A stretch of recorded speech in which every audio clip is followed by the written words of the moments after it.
Cuando en el momento de salir de la iglesia me arrodillé ante el altar, de pronto, al levantarme, sentí que de los espinos exhalaba un olor dulce amargo de almendras,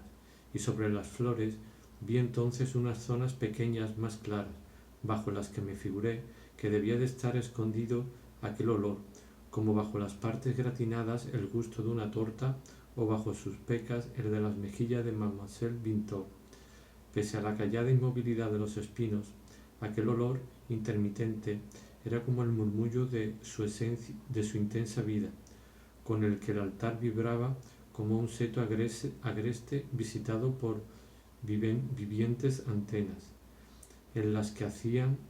pensar ciertos estambres casi rojos que parecían conservar la virulencia primaveral,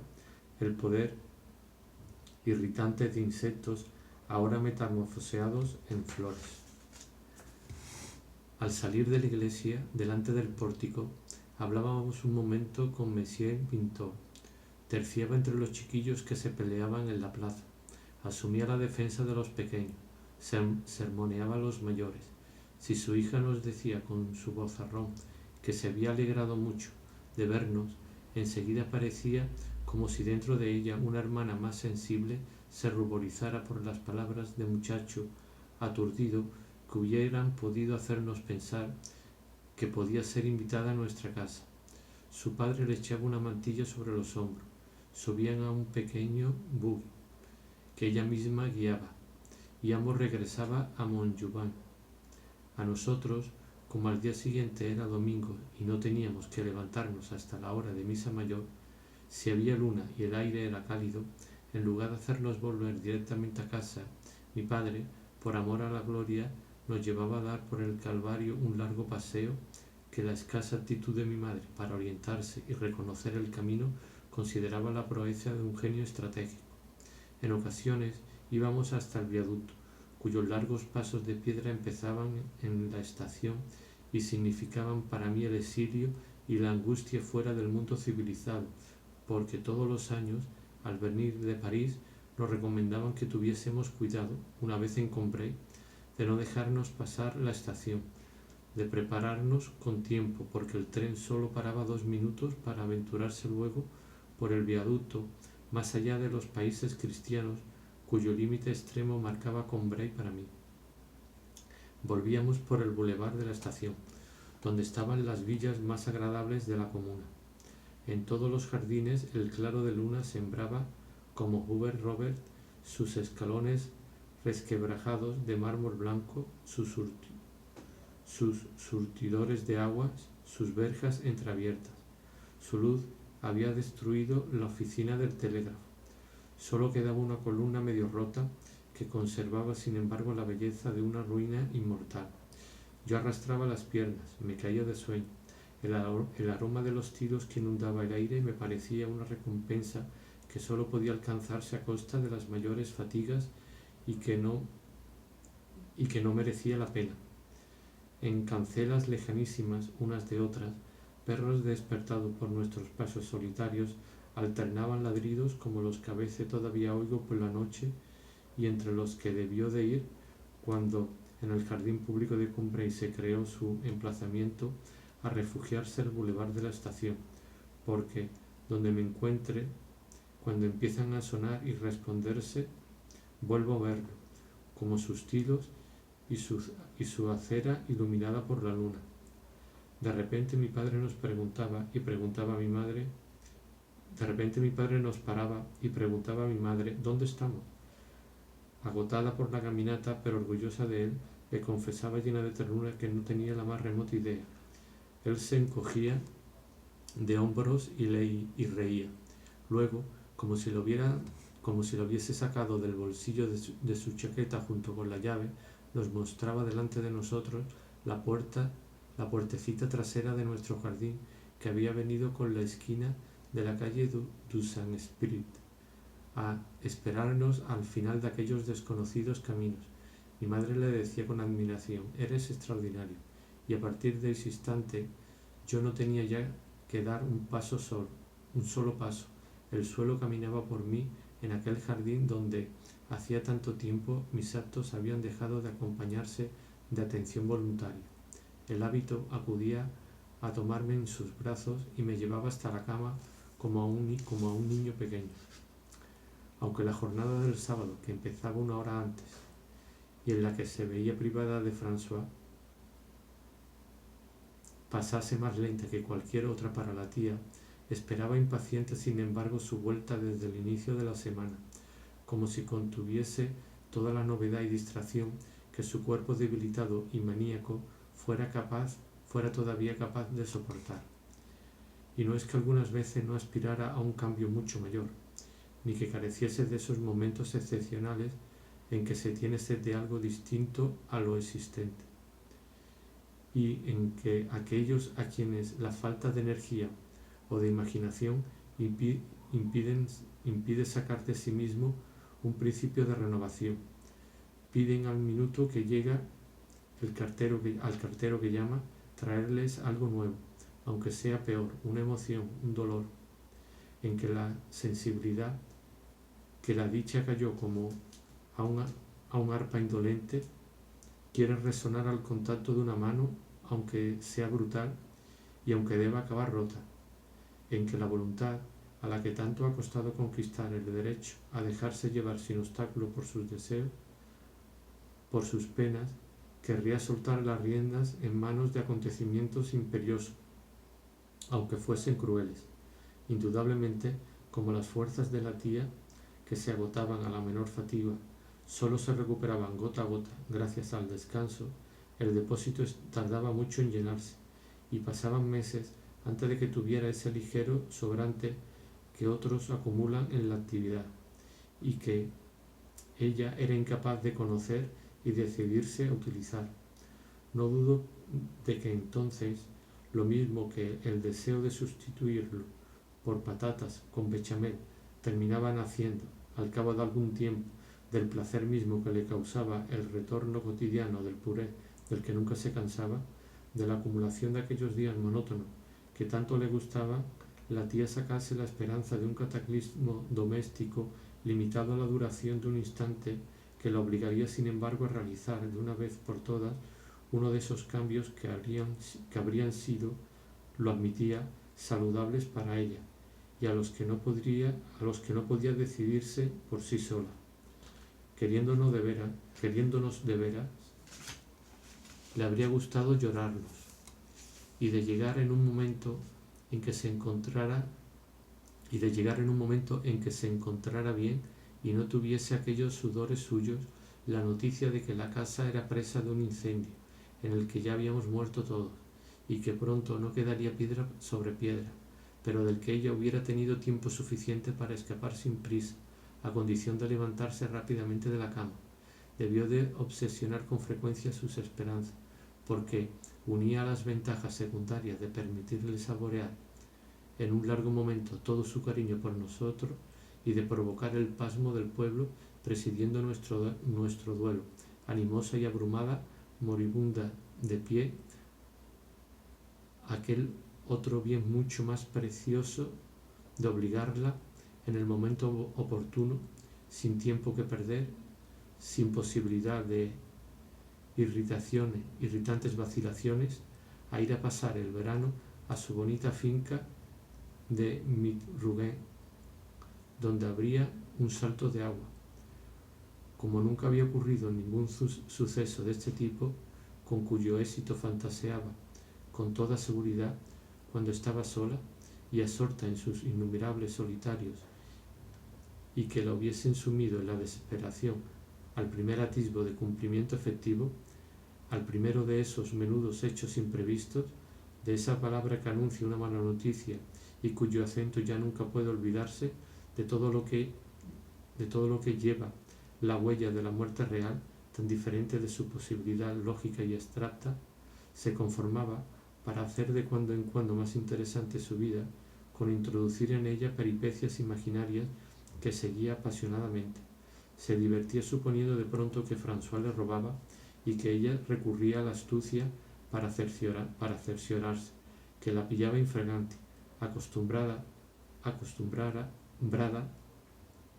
cuando jugaba sola a las cartas, a tirar por ella y por el adversario, Se decía a sí misma las excusas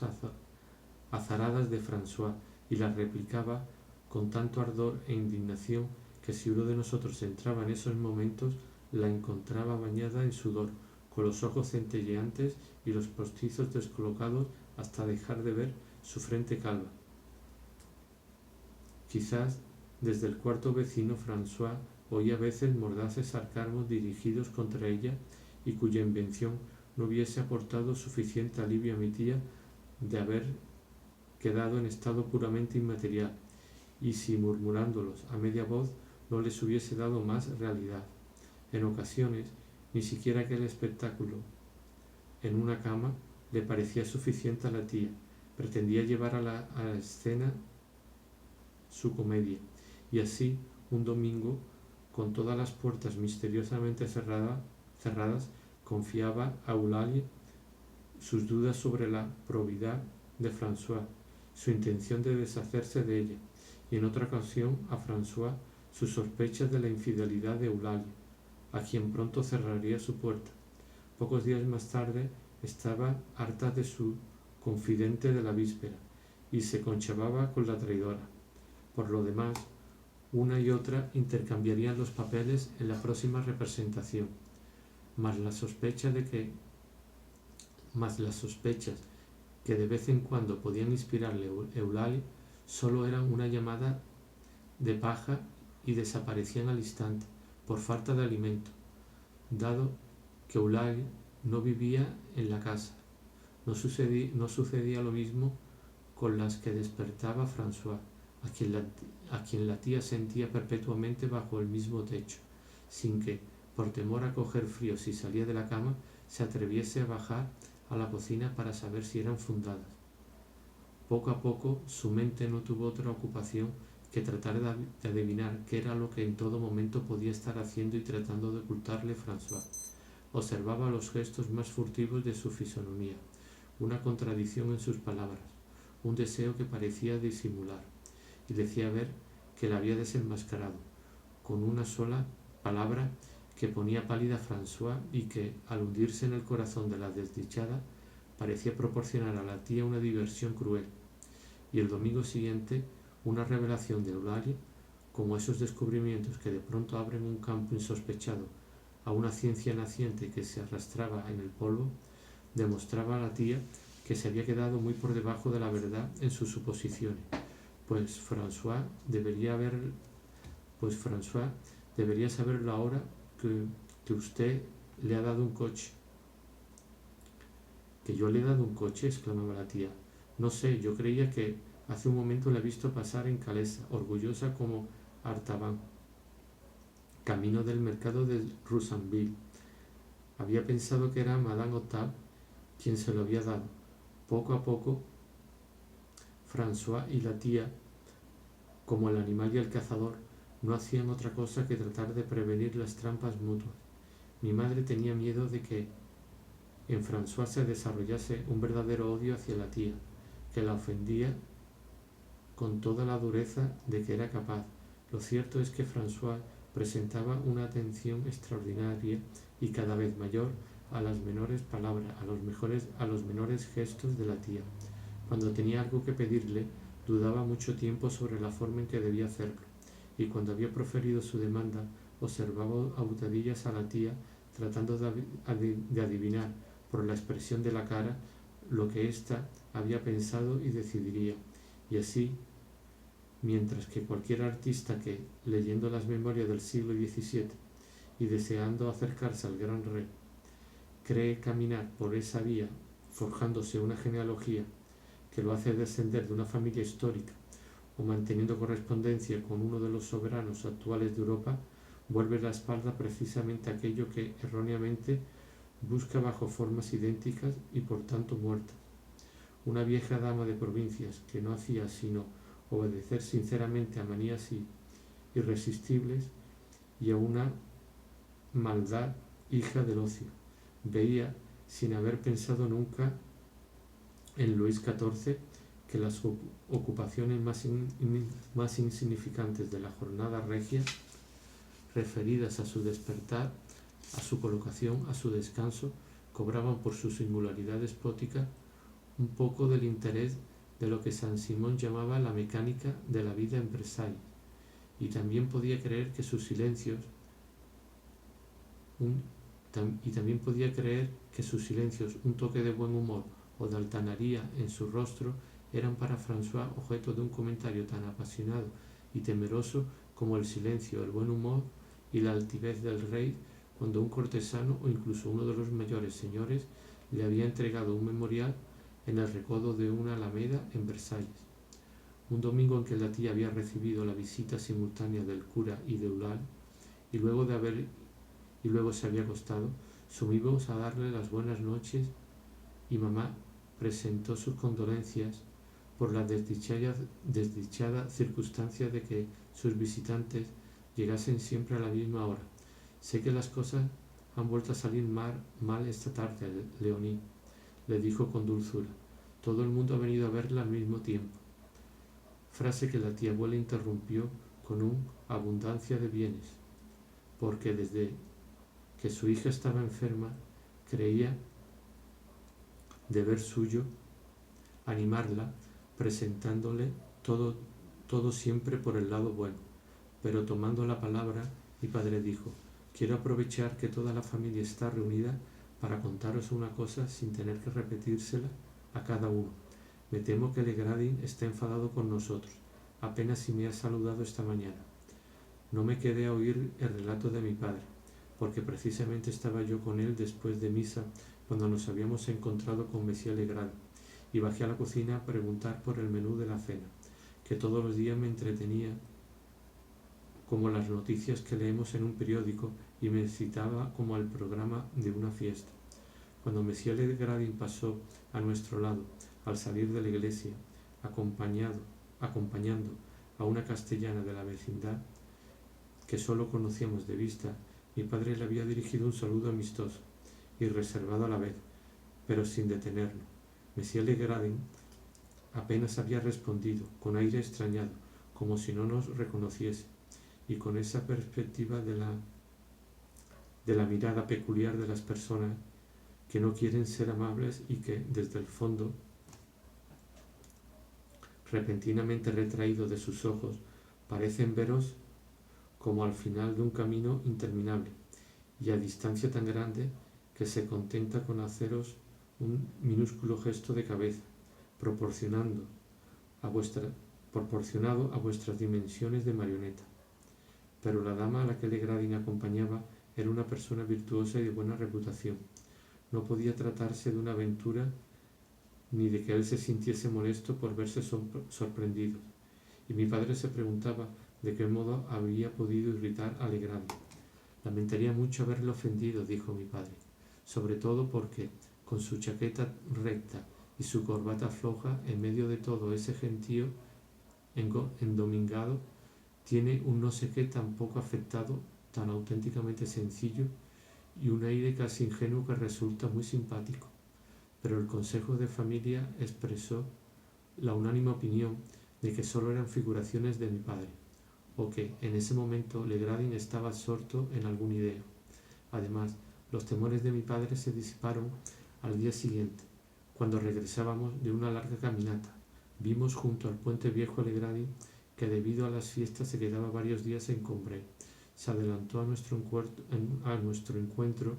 con la mano tendida. ¿Conoce usted, señor rector?, me preguntó, este verso de Paul Desjardins. Los bosques están negros, el cielo todavía está azul. Qué sutileza para expresar este momento, ¿verdad? Puede que usted no haya leído nunca a Paul Desjardins. Léalo, hijo mío. Hoy, según me dicen, se ha convertido en una especie de fraile predicador, pero durante mucho tiempo fue un límpido acuarelista. Los bosques están negros, el cielo todavía está azul. Ojalá siga siendo siempre azul el cielo para usted, joven amigo, y hasta esa hora que a mí ya va llegándome, en que los bosques están ya en sombra, en que la noche cae rauda. Habrá usted de consolarse como hago yo mirando hacia el cielo. Sacó del bolso un cigarrillo. Permaneció largo rato con los ojos clavados en el horizonte. Adiós, amigo, nos dijo de pronto y nos dejó. A esa hora en que yo bajaba para informarme del menú, la cena ya había empezado y François, que impartía órdenes a aquellas fuerzas de la naturaleza convertidas en ayudantes suyas, como en esos cuentos de hadas en que los gigantes hacen de cocinero, removía el carbón, entregaba al vapor unas patatas para estofarlas y ponía en su punto mediante el fuego maravillas culinarias previamente preparadas en recipientes de ceramistas, que iban desde tinajas grandes, marmitas, calderos y besugueras hasta terrinas para caza, moldes de repostería y tarritos de natillas, pasando por una colección completa de cacerolas de todos los tamaños. Me paraba a ver sobre la mesa, donde acababa de pelarlo en la fregona, los guisantes alineados y numerados como bolitas verdes de un juego. Pero mi arrobo eran los espárragos, empapados de ultramar y rosa y cuya espiga, finamente punteada de malva y azul, va degradándose insensiblemente hasta el pie, todavía sucio sin embargo por la tierra de la planta, con irisaciones que no son de este mundo. Me parecía que aquellos matices celestes delataban a las deliciosas criaturas que se habían divertido metamorfoseándose en verduras y que, a través del disfraz de su carne comestible y firme, dejaba percibir en aquellos colores nacientes de aurora, en aquellos esbozos de arcoíris, en aquella extinción de atardeceres azules, la esencia preciosa que yo aún podría reconocer cuando, tras haberlos comido en la cena, jugaban toda la noche en sus farsas poéticas y rústicas como una fantasmagoría de Shakespeare a transformar mi orinal en un jarrón de perfume. La pobre Caridad del Giotto, como Swann la llamaba, encargada por François de desplumarlos, los tenía a su lado en un cestillo, y su expresión era doliente, como si le afligiesen todos los males de la tierra, y las leves coronas de azul que ceñían los espárragos por encima de sus túnicas rosas se dibujaban sutilmente, estrella por estrella, como están en el fresco las flores que ciñen la frente o están prendidas en la canastilla de la virtud de Padua. Y mientras François daba vueltas en el asador a uno de aquellos pollos, asado como sólo ella sabía hacerlos,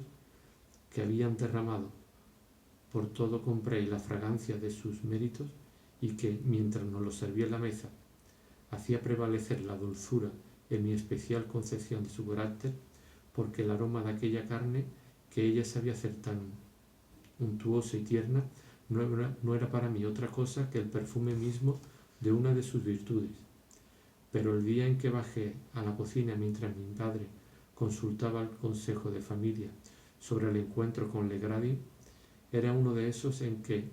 la Caridad del Giotto, muy doliente por su reciente parto, no podía levantarse de la cama. Sin su ayuda, François iba retrasada. Cuando bajé, la vi en la despensa que daba al corral matando un pollo que, por su resistencia desesperada y muy natural, pero acompañada por una François fuera de sí, mientras intentaba cortarle el cuello por debajo de la oreja, chillaba: cochino animal, cochino animal. Ponía la santa dulzura y la unción de nuestra sirvienta bajo una luz menor de lo que habría de ponerlas durante la cena del día siguiente, su piel recamada de oro como una casulla y su precioso jugo escurrido gota a gota de un ciborrio. Cuando estuvo muerto, François recogió la sangre que corría sin apagar su rencor. Sufrió todavía un acceso de cólera y, mirando el cadáver de su enemigo, dijo una última vez: cochino animal. Volví a subir todo temblando. Habría querido que pusiesen a François en la calle inmediatamente, pero ¿quién me prepararía entonces bolsas de agua tan calientes,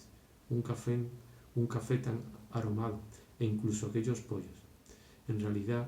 ese ruin cálculo se lo había hecho todo el mundo igual que yo, porque tía Leonine sabía, cosa que yo aún ignoraba, que François, pronta a dar su vida sin una queja por su hija, por sus sobrinos, era para el resto de los seres de una dureza singular. Pese a ello, la tía seguía conservándolo, porque si conocía su crueldad, apreciaba su servicio. Poco a poco fui dándome cuenta de que la dulzura, la compunción y las virtudes de François ocultaban tragedias de despensa, lo mismo que la historia va descubriendo que los reinados de reyes y reinas, representados en los vitrales de las iglesias con las manos juntas, estuvieron marcados por incidentes sangrientos.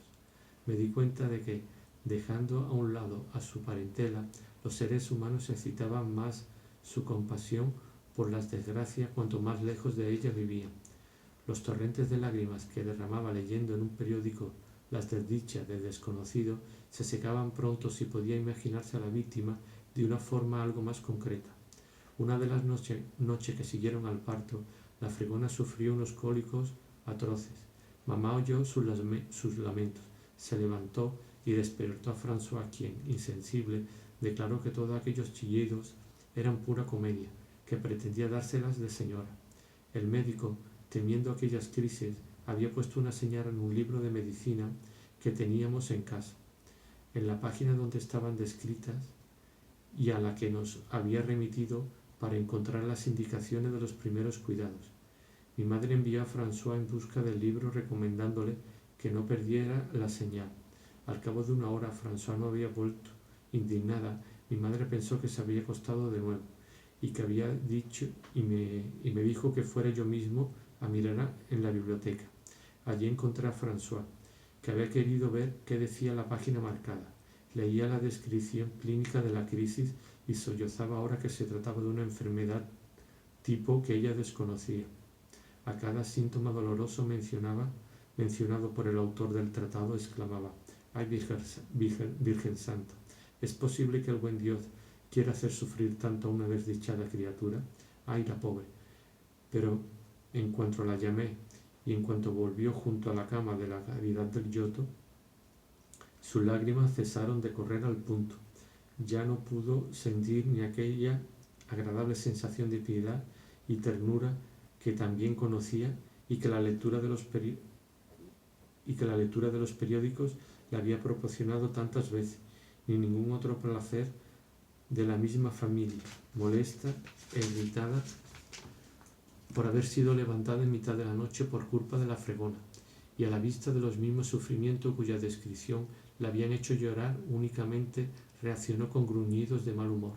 y hasta con horrible sarcasmo, diciendo cuando pensó que nos habíamos ido y ya no podíamos oírla: si no hubiese hecho lo que hay que hacer para llegar a esto, bien que le gustó, pero que no venga ahora con remilgos. Pues sí que tiene que estar un hombre dejado de la mano de Dios para irse con esto. Ay, bien que lo decía en su modo de hablar mi pobre madre, a quien del culo de un perro se enamora le parece una rosa. Y cuando su nieto tenía un ligero resfriado de cabeza, cuando su nieto tenía un ligero resfriado de cabeza, se ponía en camino de noche, incluso enfermo, en lugar de acostarse, para ver si necesitaba algo, haciendo 4 leguas a pie antes de amanecer, para estar de vuelta a tiempo en su trabajo. En cambio, ese mismo amor por los suyos y su deseo de asegurar la futura grandeza de su familia se traducía en su política con los demás criados de una máxima constante: no permitir nunca que ni uno solo echase raíces en casa de la tía. Ponía una especie de orgullo en no dejar que nadie se acercase a ella, prefiriendo, cuando se encontraba mal,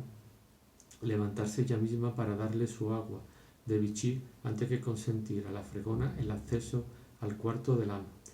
Y como ese himenóptero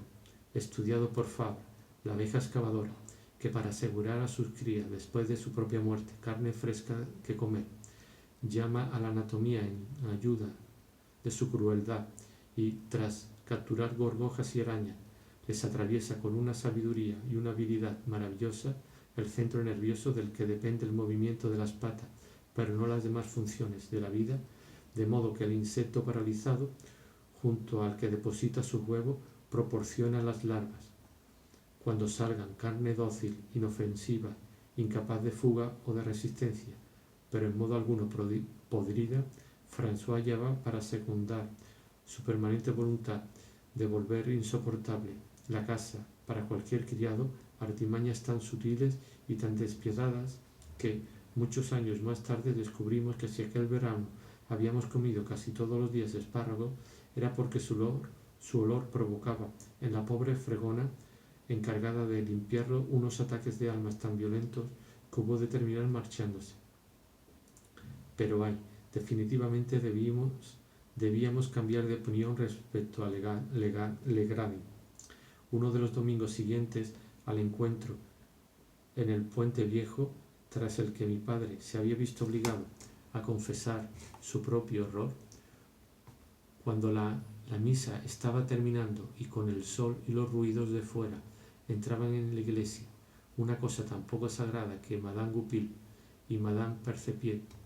todas las personas que poco antes, cuando yo llegué algo retrasado, habían permanecido con los ojos absortos en su plegaria, y de quien incluso habría podido creer que no me habían visto entrar, de no ser porque al mismo tiempo sus pies habían empujado levemente el banquito que me impedía alcanzar mi silla, empezaban a hablar con nosotros en voz alta de temas completamente temporales, como si ya estuviéramos en la plaza. Vimos en el umbral llameante del pórtico, dominando el abigarrado tumulto del mercado, a Legrand, a quien el marido de aquella dama, con la que recientemente lo habíamos encontrado, estaba presentando a la mujer de otro gran terrateniente de los alrededores. El rostro de Legrand expresaba una gran animación, un interés extraordinario. Hizo un profundo saludo, seguido de una inclinación secundaria hacia atrás, que bruscamente llevó su espalda más allá de la posición de partida, y que había debido de enseñarle el marido de su hermana, Madame de Cambremer. Aquel rápido enderezamiento hizo refluir en una especie de onda fogosa y vigorosa la grupa de Legrand, que yo no suponía tan carnosa, y no sé por qué aquella ondulación de pura materia, aquel oleaje completamente carnal, privado de cualquier expresión de espiritualidad, y que una solicitud llena de bajeza azotaba como una tempestad, despertaron de súbito en mi mente la posibilidad de un Legrand completamente distinto del que nosotros conocíamos. La dama le rogó decir algo a su cochero, y mientras se llegaba hasta el coche, la huella de alegría tímida y solícita que la presentación había marcado en su rostro aún persistía. Sonreía como arrobado en una especie de sueño. Luego, urgido, regresó hacia la dama, y como andaba más deprisa que de ordinario, sus dos hombros oscilaban a derecha e izquierda de un modo ridículo, y se desmadejaba tanto en ese movimiento, sin preocuparse del resto, que parecía el juguete inerte y mecánico de la felicidad. Mientras nosotros salíamos del pórtico, íbamos a pasar a su lado. Demasiado bien educado para volver la cabeza, fijó su mirada repentinamente impregnada de una profunda ensoñación en un punto tan lejano del horizonte que no pudo vernos, y así no tuvo que saludarnos. Su rostro seguía mostrándose ingenuo por encima de una chaqueta suelta y recta que parecía sentirse extraviada por descuido y a pesar suyo en medio de un lujo detestado, y una lavalier de lunares que el viento de la plaza agitaba seguía flotando sobre Legrand como un estandarte de su altivo aislamiento y de su noble independencia. En el momento en que llegábamos a casa, mamá se dio cuenta de que habíamos olvidado el San Honor y rogó a mi padre que volviese conmigo sobre nuestros pasos, a decir que se los llevaran enseguida. Cerca de la iglesia nos cruzamos con Legradi, que venía en sentido inverso, acompañando a la misma señora en su carroza. Pasó a nuestro lado sin dejar de hablarle a su vecina, y con el rabillo de uno de sus ojos azules nos hizo un guiño en cierto modo interior a los párpados, y que, por no afectar a los músculos de la cara, pudo pasar perfectamente inadvertido para su interlocutora. Mas, tratando de compensar con la intensidad del sentimiento la estrechez del campo a que circunscribía la expresión, en aquella esquinita azulada del guiño que nos lanzó hizo chispear toda la vivacidad de su gracejo, que sobrepasó la jovialidad y rozó la malicia. Pulió las finezas de la amabilidad hasta los guiños de la connivencia, de las medias palabras, de los sobreentendidos, de los misterios de la complicidad, y exaltó por último las garantías de la amistad hasta las protestas de ternura, hasta las declaraciones de amor, iluminando entonces para nosotros solo, con una languidez secreta, invisible para la castellana, una pupila enamorada en un rostro de hielo. La víspera precisamente había pedido a mis padres que me enviasen a cenar aquella noche con él. Venga a hacer compañía a su viejo amigo, me había dicho, como ese ramillete que un viajero nos envía desde un país al que nunca volveremos. Hágame respirar desde la lejanía de su adolescencia esas flores de la primavera que hace muchos años también yo crucé. Venga usted con la prímula, con la barba de canónigo, con el botón de oro, venga con el telefio de que está hecho el ramillete preferido de la flora balzaquiana, con la flor del día de resurrección, la margarita y la bola de nieve de los jardines que empieza a perfumar las alamedas de su tía abuela cuando aún no han derretido las últimas bolas de nieve los chaparrones de Pascua, y venga con la gloriosa vestidura de seda de lirio digno de Salomón, y con el esmalte polícromo de los pensamientos, pero venga sobre todo con la brisa fresca todavía de las últimas heladas que pronto habrá de entreabrir para las dos mariposas que desde esta mañana esperan a la puerta, la primera rosa de Jerusalén. En casa se preguntaban si, a pesar de todo, debían enviarme a cenar con Monsieur Legrand,